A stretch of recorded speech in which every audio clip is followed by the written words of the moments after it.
we're back here, part two to our conversation about the systems and the ways we can improve in the VI backend systems and stuff, right? So we're having a good conversation, right? So we last started talking about the employee experience, and I want to give opportunity to Sai to talk about his experience, what he has seen, what he thinks he could be improved. So I wanted to pass off to you. I think the employee experience is really important. I think some of the things that I've experienced in all my walks of working, though, I've seen how that working system can turn you into a person that gives the least amount of effort as possible, because I've experienced that when you do go guns blazing into a situation, how can I improve not even just what I'm doing, but even the people that are around me? You become somewhat of a nuisance in a, in a way. There's been a few of experiences that I've had that was like, you know what, I see this isn't working right. Let's try this. I'm gonna come in even on the after or stay a little bit of extra time to see what could get done to make things better, improve something by 20, 30%, literally with that data we were talking about. And then literally somebody come up and say, all right, well, we see that it used to take 4 people to do this, but on this time for the after, there was a 30% increase. We got to remove somebody. So we're removing you. And then in that, of course, I think it was maybe 2 weeks when they ended up calling me. We don't know what happened, but we need you back right now to figure it out. But then you go back and you're looking at the people around you or the person that made that decision.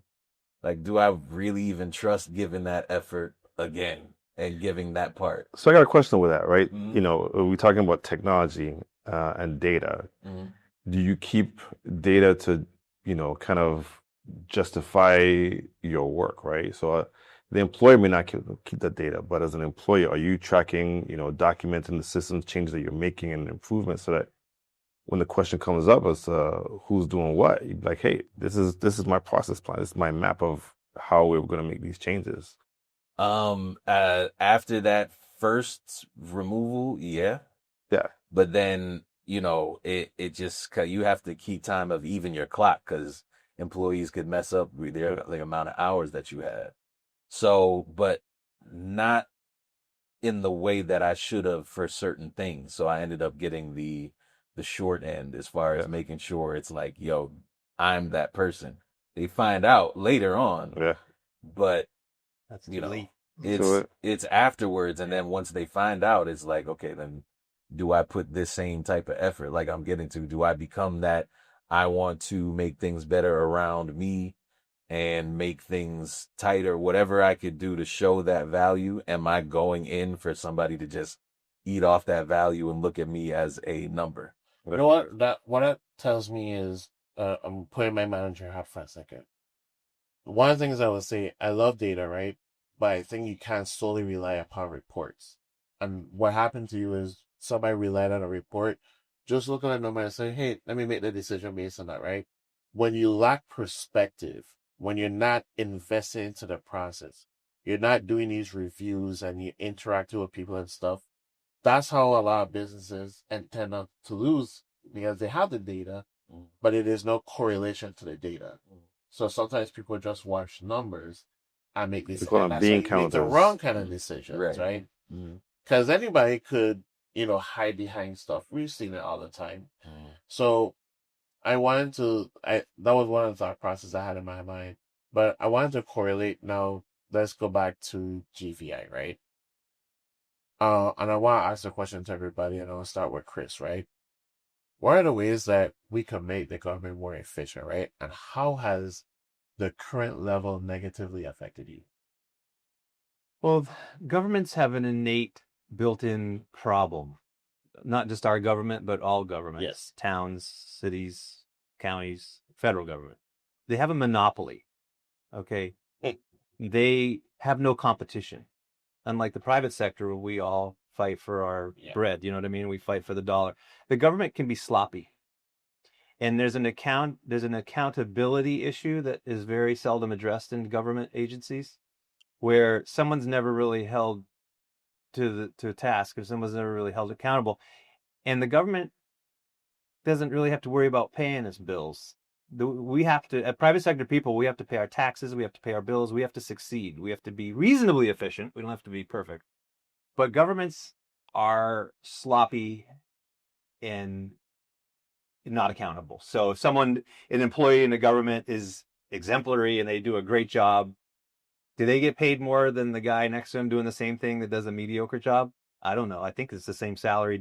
Maybe as you move up the chain. I've never worked for the government, so I really am speaking out of turn. I just love hearing that term mediocre. Yeah, so He's trying to trick. I'm trying. Yeah, it's a little bit of a tease. Don't follow him. but I mean, if you do a good job, you don't usually get fired. You know what I'm saying? Yeah. If I got somebody like the examples you were just given, where they got caught not showing up and driving a car where they're not supposed to drive it, I have to fire them because I have to have a successful business. You have some competition. Mm-hmm. So I think there's a lot of improvements that could be done in the various departments of our government. And there is some improvement. I see, like I mentioned, the recorder of deeds is awesome, and DMV is getting better with instead of having to go sit out of trailer 1, trailer 2, trailer 3 all day long with a book, reading the book, hoping to get the name called. So those efficiencies can happen. They should be happening at a much higher rate, but that takes accountability. And that requires people getting fired. And then, on this one, so what's one aspect has it negatively affected you in your business? It's on kind of on all levels, like power, for example. Let's look. Our government's, our WAPA is quasi-governmental, right? But we all know it's overpriced. It's the most expensive, inefficient electricity in the United States. Yes. Okay. And that puts a huge burden on businesses. Mm-hmm. And so one of my businesses, my electric bill was $9,000 a month. Whoa. Okay. So I borrowed territory. Oh yeah, I pay a lot of groceries. But so I couldn't, it was going to put it out of business. So I got a loan for $250,000 and I put in a solar system, a net metering solar system, and it brought the bill down to about $2,200 a month. So that solar system will pay for itself within 3 or 4 or 5 years. But I had to borrow $250,000 and pay that loan back just because our power sucks and it's very expensive. That burden on that level is a high degree level. Well, you can see Plaza Extra. They got all the solar panels. They don't buy WAPA power. All them businesses that use a lot of power have to get off of WAPA. So that in itself is one example of a government agency that I would see the worst example. And then one of the biggest headwinds that businesses, especially restaurants where they're using coolers and ice machines and electricity, a lot of electricity. I don't know if you remember the restaurant Tutu Bene. Yes. Yeah. You know what their WAPA bill got to before they had to close? What? $14,000 a month. Holy. Wow. Now the customer comes in and buys a bowl of spaghetti, and they're like, "Why is it $27? Last year it was $18." It all went to WAPA. Yeah. And that is what hurts our business community the most of anything about the government. The government agencies are slow everywhere. It's going to take a while to get a permit and all that. That's fine. I mean, that could be fixed. But our power company is a big problem and it's a big burden to not only businesses, but people who live in a home that want to run an air conditioning unit so they don't sweat at night. But I'll say this with WAPA, right? WAPA has an efficiency issue, Yes, right? Not just the rate itself. Because I took, before I came back home, we had a house in Georgia, 3,500 square feet. Power there is about 11 to 13 cents a kilowatt hour, so about a fourth of what it is here. A house that has AC running all day. Okay, central air, right? Central air, 24 hours a day. 2 units that are 20 years old that are very inefficient. They don't even make the refrigerant anymore. The most my power bill was about, I think my usage, I forget about the number. The usage was about 1,200 kilowatt hours. How much was the bill though? Like, what would you pay? Like 300? 300 or 400, right? 300. But you multiply that, right, times 4. So if I have a $400 bill, and you take that exact house and you bring it to St. Croix, that bill should be about $1,200. Our homes here are built differently. They have more light.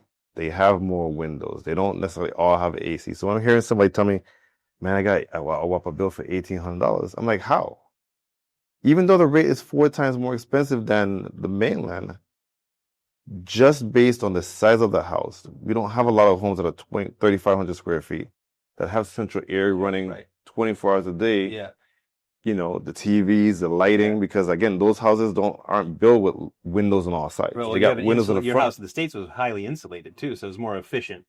Correct, but Not concrete block. but Concrete again, block is not efficient. It's R6, which is very low efficiency. correct, but again, because of we don't have people running AC all day here. Right. You So can't afford to. Correct, but if you have windows on all sides, you have lighting coming in, so you're not running as many lights. Like we had to run lights all day because only the front and the back of the house had windows. Downstairs on the sides were like a little tiny window in the bathroom, nothing in the kitchen. The usage, I'm just going by the usage, 1,200 kilowatt hours. Multiply that times 4, the bill shouldn't be more than 1,300. So when someone's telling me that they have a 1,800 square foot house and they're getting a $1,700 bill, I'm like, how is that possible? But you know how? You know why? Yeah, They've been in the papers several times. They're not accurately reading their meters. Estimating. They're Correct. estimating. I would dare say guesstimating. I hate that word. Guesstimate. Yeah, they're estimating. It's and that's killing people. So Yeah. yes, the cost is high, but the efficiency in billing is the worst part of it. Bad. When I came home, my bill was like, before I was home, it was like $40 a month. When I brought the wife and kids, 120, 130. Fast forward 10 months, I got a $1,000 bill. I'm like, well, Christmas lights didn't add that much to the bill. Right. They were like, well, because you don't get paper statements, we've been estimating your bill for the whole year. Uh-huh. And that's the thing about it though. They will, and that's what I learned what that is. They'll estimate you at a certain rate, but let's say they finally made it to your meter, right? And they say, "Oh, well, we've been estimating wrong. You should have been paying an extra $10 a month for the past 10 years. So we're going to hit you with that $8,000 WAPA bill right now. Yeah. But get if all you the don't back pay pay, it, yeah. you're going to get cut off." Well, there's a law that prevents it from back billing more than 3 months, so they can't go back. But again, the efficiency in billing, if the meters aren't working, if they're just randomly, if you look at the Avis issue, a billing is closed, getting a $4,000 month bill, there's something wrong with that, Yeah. and that is the biggest issue with WAPA. And again, it's data, right? Data to show, are we being efficient with our time, with our resources? Add insult to injury. Chris talked about businesses going solar. They in those same articles, WAPA was getting blasted because you had property owners who could show they went completely solar for 2 months, 3 months, 4 months, 5 months, and WAPA was still issuing them the bills. And the guys are going back to WAPA like, hey, I cut you guys out a quarter ago. Why are you still sending me a bill? So Well, the thing too is with the solar, and I'm a big solar guy, but when every solar panel that gets mounted on a house is revenue, that WAPA's revenue drops a little bit. Correct. They're basically saying, we don't want to sell you power, go get it from the sun. What business do you know doesn't want to sell more hamburgers or sell more homes or sell more hats? The business model of WAPA is like, no, everybody go solar. Here's solar net metering. Okay, great. Every time a solar net metering customer goes online, you're losing revenue, but your fixed costs are still the same. You still have all the administrative salaries. You still get all the grid. You got to maintain the grid, all the linemen. And by the way, I'd like to give a shout out to the linemen, because the element of WAPA that is badass is the linemen. Yep. They're out there risking their lives to keep our grid going. Yep. Yeah. Now I'm focusing this discussion on the upper management people, the people in charge on top that are in the offices pushing keyboards.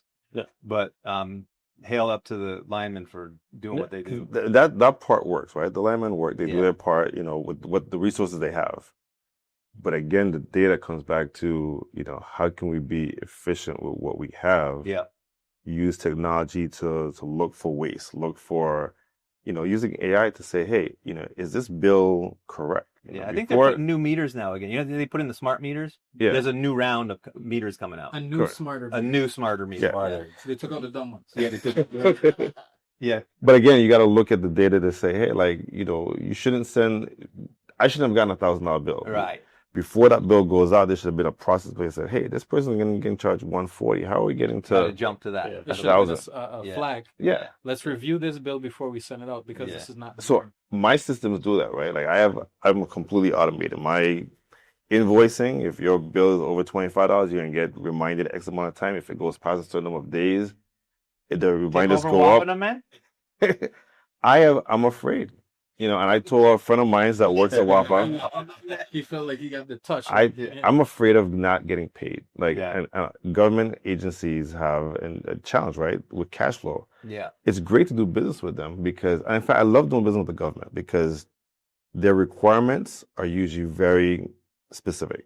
They will say, hey, we need this system built. We need these features. Go do it. And I'll do it. And we'll build it. We'll build it. Board of Education's financial aid, we build that.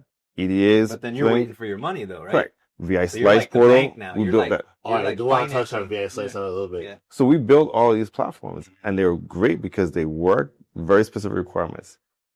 In the public sector, it's a lot harder because I may build, a portal for you, and you'd be like, oh man, I like this. Add this to it. Oh no, me like this. Oh, I want to change this. I want to change that. And it's a lot harder. But you And get paid though. But I get paid, so I have to kind of balance the. You know. eventually get paid from the government, too. Yeah, eventually you Takes get a paid. while. So WAPA was like, would you mind helping them? I'm like, I don't know if I'll ever get paid. So my friend that worked to work, I was like, you sure you want to leave your job to go work at WAPA? Because you might not get paid. I'm still waiting my refund from my mom bought a house in the 70s. And when I changed the bill to my name 8 years ago, they told me I get the refund for the deposit she paid in 1971, Wow. 72. Still waiting for the deposit. With the rate of inflation.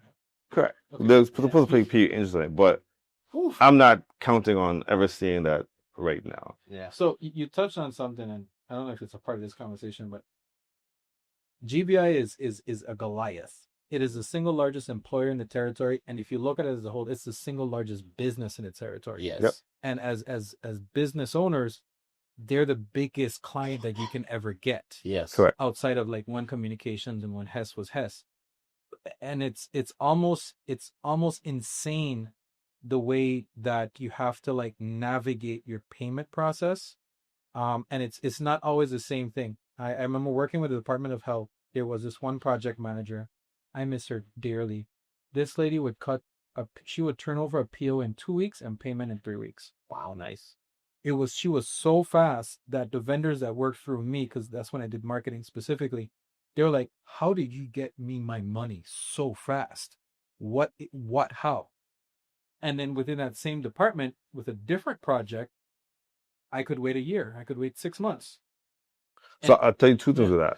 My father used to be director of Veterans Affairs, and he always said that if you want to get paid, it's the person, it's the people in the agency. They can blame PMP, they can blame finance. Yeah. If the agency isn't willing to push and do what's required, you can't blame finance, you can't blame PMP, and that's it right there. Like if they do the paperwork and they do it in time, you'll get paid. Yeah. Well, I think for me, like we was talking about it, like the government has such an effect, and a lot of business have to depend on them, right? And then when we have this process that you're talking about, this inefficiency to pay, guess what? As a business, I'm waiting 6 months, a year. I could only have so much like rainy day fund, and when I exhaust that, I have to let go people now. Then now this person is fed up and say, "Hey, I'm leaving St. Croix because this is," or the Virgins if you're St. Thomas and St. John. But it's a And we're cash also flow. losing people because of it. So it's a cash flow issue, right? If you were to think of the 33 government agencies, how many of them allow you to pay online for services? Do we need 33 government agencies? That's a different question. Yeah. But for those that exist, right? Like I've gone to agencies and said, hey, we can build you a payment portal to collect money in your sleep. Mm-hmm. That way you're not limited to the cashier being there from 8 to They can do it 3. 2 in the morning, Yeah. whatever. 2 in the morning, Yeah. you want to pay for services, and they're like, no, we can't do that. And I'm like, why? I Like, know. Yeah. you want to collect money in your sleep, so the government has the cash to pay their vendors. But because again, if you don't value your employees, the employees don't believe that they're part of that revenue generating to collect the funds that support their own salaries. We missed that, right? Yeah. And so we got to start telling employees in government, like, hey, your job is to help bring in revenues to taxes and fees and all these things to support your own paycheck and to support us being able to hire the services that we need. But if they don't see that, if they're comfortable with we went to buy something from an agency with a piece of paper, it was like $5.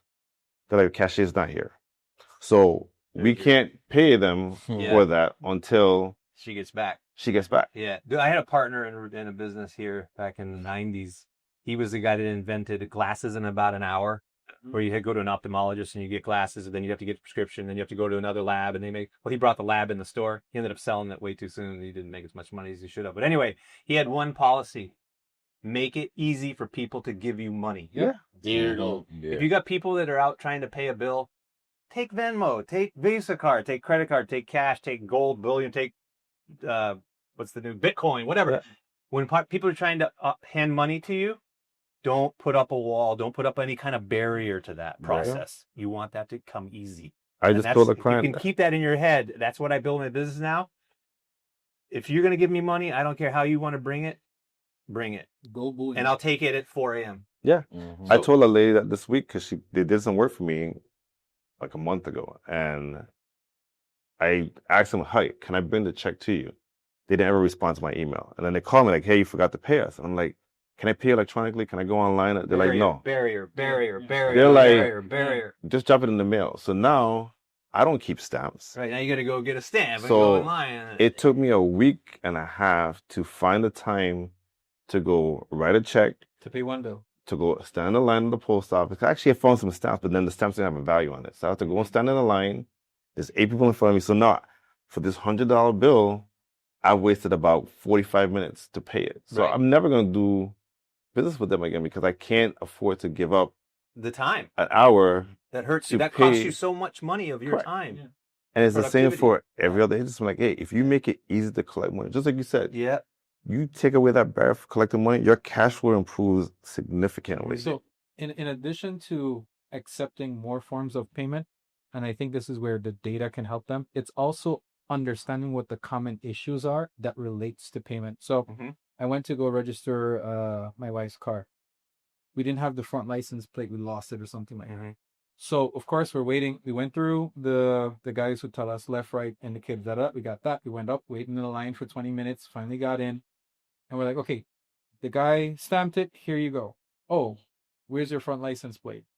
It got lost. We don't know. Mhm. Oh, well, you need to take this form and go outside now and get it notarized and come back in.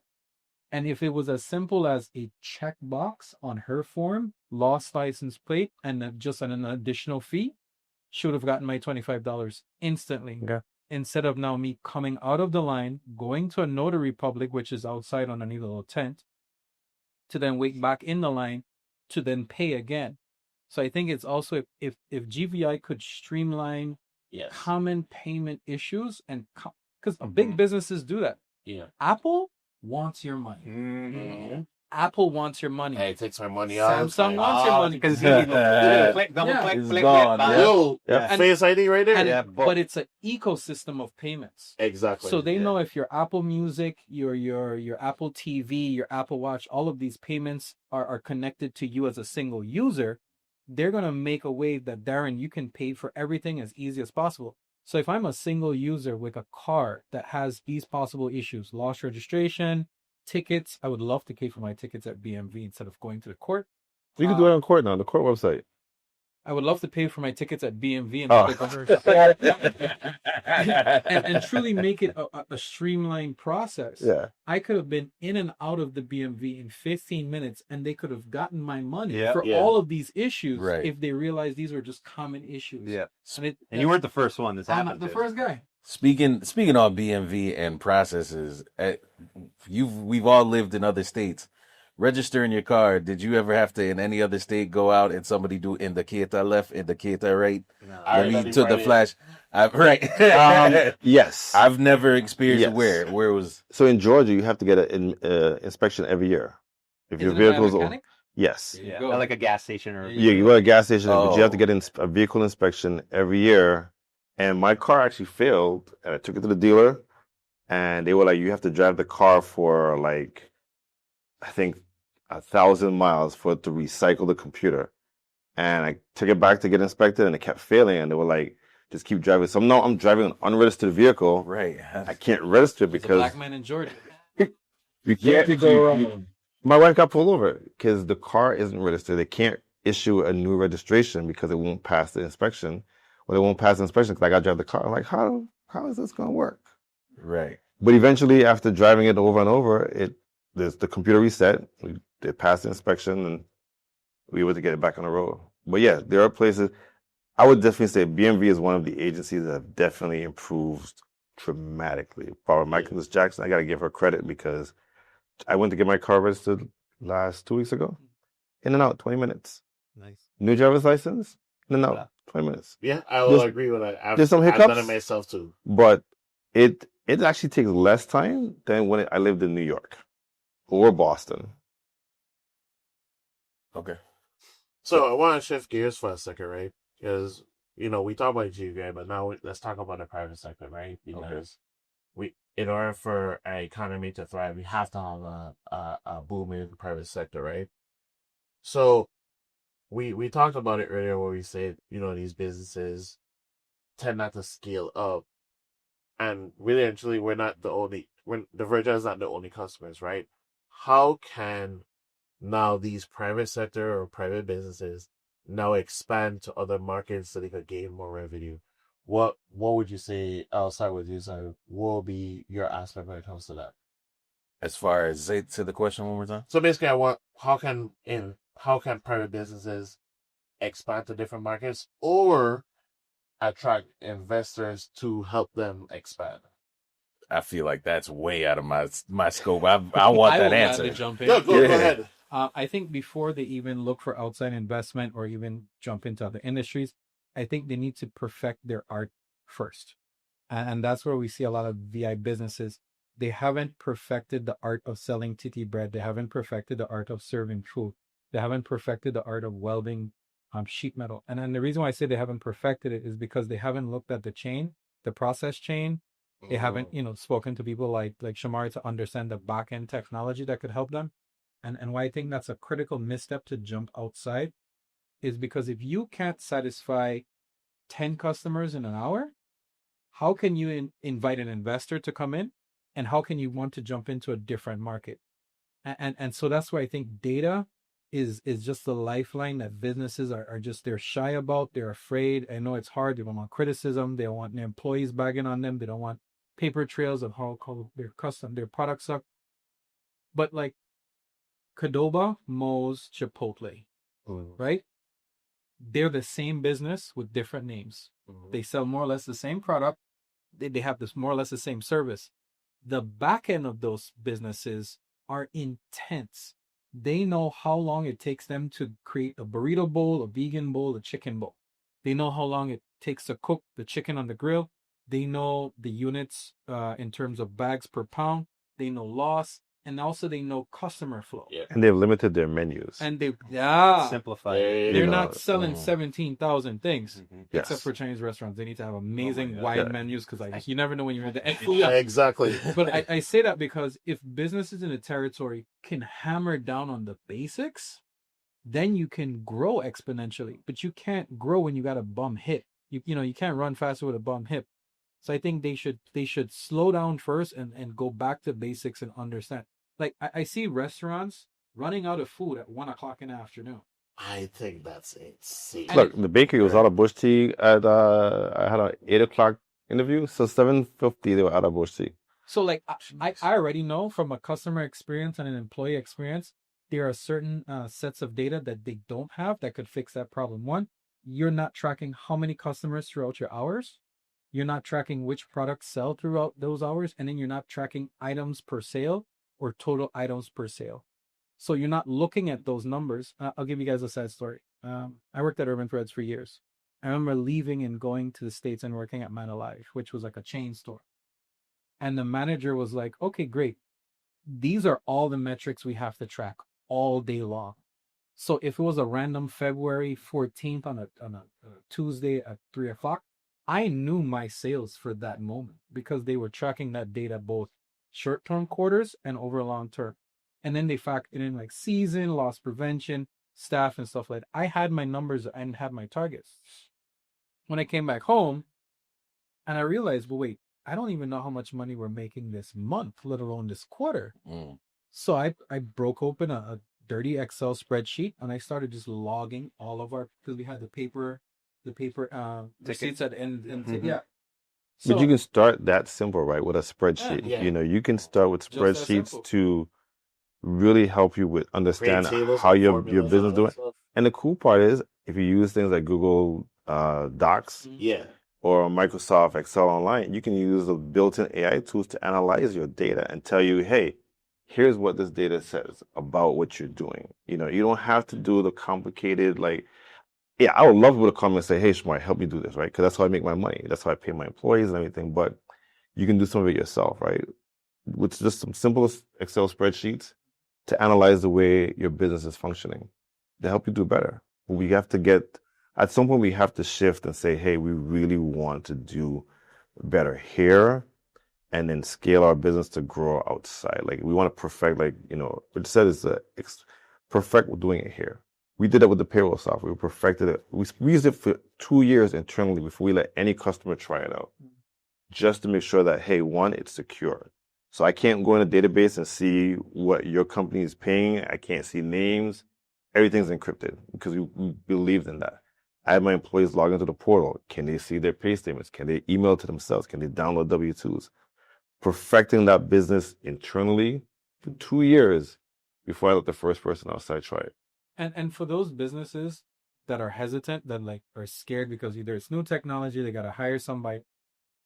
You as a business owner, when you travel outside of the territory, you enjoy these services. You enjoy the comforts of someone else figuring out how to optimize your product. So when I'm in a Chipotle, a Qdoba, a Moe's in the States, I love the fact that it's going to take me 10 minutes from the time I walk in that door to the time I get to the cashier register and I'm at my seat. It's going to take me 10 minutes. I can't tell you how many times I've walked into a mom and pop restaurant in the VI and I'm like, I got to leave because I don't know how long it's going to take me to go through a buffet style restaurant, which is what it is. Yeah. It's a buffet style. You just, someone's behind with a pot from serving me. It still could take me 20 to 30 minutes and the food's right in front of me. Yep. Yeah. Because they haven't optimized their thing. Now I'm going to go drive someplace else. And I don't want to say this. This is why Wendy's doesn't lose. I know. This is They're why quick. Their McDonald's drive-through's doesn't fast. lose. Because Their even, drive-throughs the shit. to me. yeah, they're Wendy's moving. their drive-through. They're McDonald's moving. is- Yeah. I believe they're It shows we can do it. Yeah. with the same employees, with the same labor force. It shows we can do it. They're getting customers because maybe I just don't want to wait for like 20 minutes in El Sol to get a plate of food. No disrespect to McDonald's, but I don't go through McDonald's anymore. It's Wendy's. I go to Wendy's. Yeah. Because they're efficient. Yeah. And the employees are Efficiencies are proud. The Yeah. employees are happy. They're Mhm. probably pretty well paid, I hope.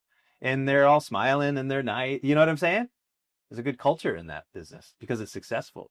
Shout out to the owner. They've It's, done a really good job, especially as of late. Like it really Yeah. jumped another level. So, here's what I know we're having a great conversation, but let's get some final thoughts and we'll put our bow in this conversation. So, what will be your biggest takeaway from the conversation we had so far? Definitely tracking data. And I think after this conversation, even in my experience, or how does a DJ track the data, I'm gonna be finding that out. You know what I mean? Who's coming in at a certain time and listening to what is out there in your demographic. All right, Shomari? For me, I'd say, don't be afraid of technology, right? Don't Best. be afraid. When I used to do the small hotels conference, I'll tell businesses, everybody has a smartphone. Use that to market your business. Take a picture of a new product or service, pull something from a recent article in tourism, take a picture of on your way to work. We live in a very beautiful place. Let's start to take advantage of that. That alone is enough to help market your business online as a start, right? Until you can generate revenues to hire, you can hire Richard to do it. You can hire professionals to get into Hire that Richard. business And then I'll hire Shomari. and hire me, right? But the other part is to look for software services, right? We build, for example, Lacinja. We build products to help businesses. There are a ton of tools online that you can use at a low cost to help you transform your business so that you're not doing things by stacks of paper. You're not doing, waiting hours and hours to figure out, how to do stuff. And then pressure the businesses that you do business with to do better. Like if you're a customer, your business, you go to a place all the time and they're not doing stuff in a way that you deserve to be treated, let them know as a customer. I hammer on the VI government all the time. Like, hey, can we do this? Can we do that? I'll help you. I'll take a loss on it just because I want us to do better as a community. Because if we could do better, it's the little things that make life here so much different. So, Is you, Richard? I would say look at your business through the eyes of your employees and your customers. And if you can't do that honestly, go to your competitor and ask yourself, would you want to work in their business? Would you want to work in yours? Would you want your customers to go to your business or want to go to theirs? Because if you can put yourself in the position of your customers and employees and honestly say it sucks, then that's a nice launching pad to hire me and Shomari. And then Chris will get you a bigger building. Exactly. Yeah. I'm gonna go with Exactly. Chris to Nice. finish it off. Yeah. Well, I think it, as Shomari pointed out, the fear factor of becoming automated or jumping into some software, it's not as bad as you might think it is. Yeah. Having done it a few times, at first it's still scary because you're losing control, right? Because you're used to the paper slips or however you had your little system down that was really inefficient. But quickly within like a week, 2 weeks max, you're going to start seeing, oh my God, how did we ever do without this system? And your life will be easier. You can focus your time on your off time. You can focus time on making better products, different products. So don't be scared to try it, because when you do it, I've never heard someone do it and then go back to the tickets. Yep. Ever. So that's don't have the fear. Just jump on it and do it. You can do it. And it's cheap. You can go to Google. I need this kind of software for blah, blah, and they'll show you like all these companies, and you can send them, call this guy, he'll give you some advice. You can do it, and it'll make your life a lot better. Call all these guys in the panels. We're here to help you. That actually 40 minute amazing conversation. Stay tuned for the next episode and see what we'll talk about there.